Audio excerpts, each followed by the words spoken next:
Bon bref, on va pas passer 1000 ans sur ma femme. D'ailleurs, on passe pas sur ma femme. Non. Non. À la base, c'est un procès pour meurtre. De meurtre... Ah, de meurtre de la mort.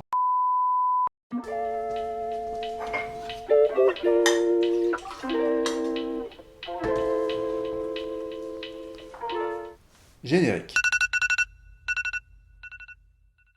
Bonjour à tous et bienvenue dans La Flemme, on est aujourd'hui le mardi 3 octobre et c'est la Saint-Gérard. Aujourd'hui on fête l'anniversaire de Shirley Soignon. Bonjour.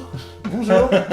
Tu sais qui c'est Shirley Soignon? C'est celui qui a fait le fromage de chèvre. Pas du tout, c'est une humoriste. Ah bon? Ouais, elle est très drôle. C'est la journée mondiale de quoi aujourd'hui? Tu as cité la fête de Gérard, la Saint-Gérard. Tout à fait. Gérard, qui est le père de ma femme. Mon sujet du jour est aujourd'hui la journée nationale du et des petits amis. J'adore comment tu fais des liens improbables, c'est génial. Improbable. Du coup, je souhaite un petit bonjour particulier à ma femme et bonjour à Gérard. Ouais, bonjour Gérard. Il regarde pas. Ouais, mais je dis bonjour à ta femme quand même, je la connais. On se dit bonjour. Bonjour à ma femme. Bon bref, on va pas passer 1000 ans sur ma femme. D'ailleurs, on passe pas sur ma femme.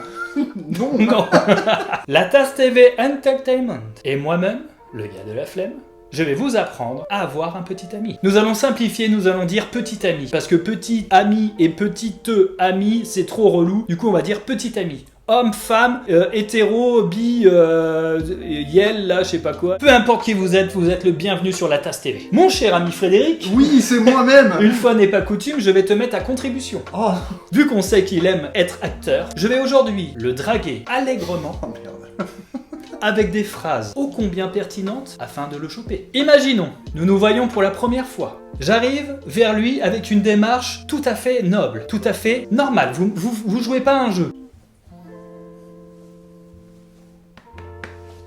Oui, Me voici. Quels sont tes deux autres souhaits? ça me fait un peu rire. Voilà. Le rire n'est-il pas le premier pas dans le lit de celui que vous voulez souhaiter? La première étape étant faite, elle est déjà à moitié séduite.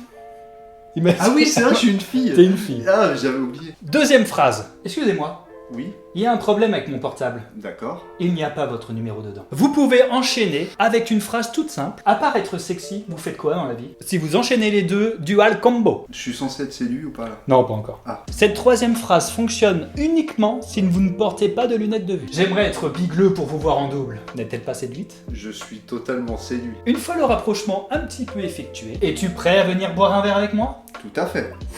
Un point. Boire un verre est la première étape, mon ami. Le deuxième est peut-être le resto. Le troisième, aller en disco club. Le quatrième, aller faire des drifts sur le rond-point d'Intermarché. Et à la fin... J'ai une question. Oui. Est-ce que ça ressemblerait pas à un tuto de comment devenir un prédateur en 4 étapes? Loin de moi cette idée sordide. Parce que pour l'instant, je suis à 2 doigts d'être une femme outrée. Si personnellement tu as dragué avec ces phrases, j'appelle directement la gendarmerie. Je préfère... Ne faites pas ça chez vous, vraiment. J'ai pas dragué depuis 2001. J'en ai fini. Je vais vous proposer une petite suggestion musicale. Ah, ça fait plaisir. Ouais, l'artiste que je vous propose afin ce soir peut-être de séduire pour de bon votre ami, vous mettez ça dans votre autoradio musicale de voiture. Je vous parle de l'artiste Marvin Gaye. Écoutez Marvin Gaye, on vous mettra une playlist. Je sais pas s'il y a des playlists sur YouTube de Marvin Gaye. Si. Eh bien, nous mettrons en fin de vidéo une playlist de Marvin Gaye. Je peux te dire que si tu connais pas, si tu es trop jeune, ou si tu as dans nos âges, c'est-à-dire 25 ans, et que tu as loupé Marvin Gaye, vas-y mon pote, tu vois, c'est 100% garanti ou garanti. De quoi veux-tu nous parler, Fred, aujourd'hui? Aujourd'hui, je vais parler de l'inverse du petit ami. Je vais parler du procès le plus médiatique du monde. Je vais parler du procès O.J. Simpson. Est-ce que ça a à voir avec les Simpsons, la série? Rien à voir. Ah, bon. C'est le procès le plus médiatique du monde. Et dans plein de films, plein de reportages, il y a plein de références au procès O.J. Simpson. C'est un procès d'amour? À la base, c'est un procès pour meurtre. De meurtre... Ah, de meurtre de la mort. Aïe! Moi je te laisse, j'ai un rendez-vous, je vais m'épiler les jambes. Oh! Le 3 octobre 1995 se clôturait le procès le plus retentissant de l'histoire. Un procès retranscrit en direct à la télévision devant 150 millions de personnes. Le monde tout entier était divisé sur le sort de l'accusé, et 28 ans plus tard on connaît toujours pas la vérité. Je parle bien évidemment de l'affaire O.J. Simpson. O.J. Simpson.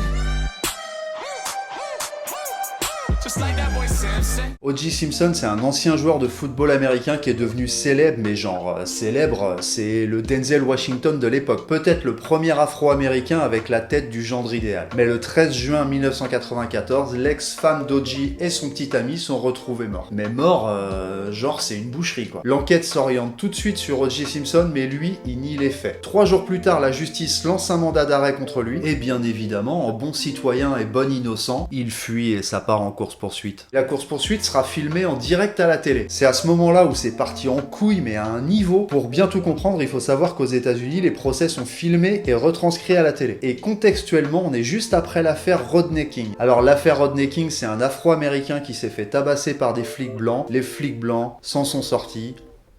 Un grand classique, j'ai envie de dire. C'est dans ce contexte que démarrera le procès. Un procès où toutes les preuves avancées accablent O.J. Simpson, mais genre... c'est lui quoi. Sauf que tous ceux qui ont fait l'enquête sont des racistes notoires et mentent éhontément pour accabler O.J. Simpson. Dehors, il y a le peuple américain qui pète un câble, ça se transforme en un procès noir contre blanc, et vu que toute l'Amérique regarde ça à la télé, ça devient une télé-réalité le truc. Les avocats, les procureurs, tous les protagonistes deviennent des stars instantanément. Il y a même une jury qui a posé dans Playboy, c'est n'importe quoi. Un des avocats d'O.J. Simpson est Robert Kardashian, le premier Kardashian à avoir été célèbre. Tout ça, ça a duré 9 mois tous les jours. Donc tout le monde en a parlé avec sa famille, avec ses amis, avec ses collègues de travail. C'était le sujet numéro 1. Et tout le monde avait un avis sur la question. Mais grâce à une époustouflante stratégie des avocats, le 3 octobre 1995, O.J. Simpson ressortira libre du tribunal. On ne saura jamais s'il est coupable ou pas. Il me faudrait une émission d'1 heure pour raconter tous les rebondissements de cette affaire, mais là, j'ai la flemme.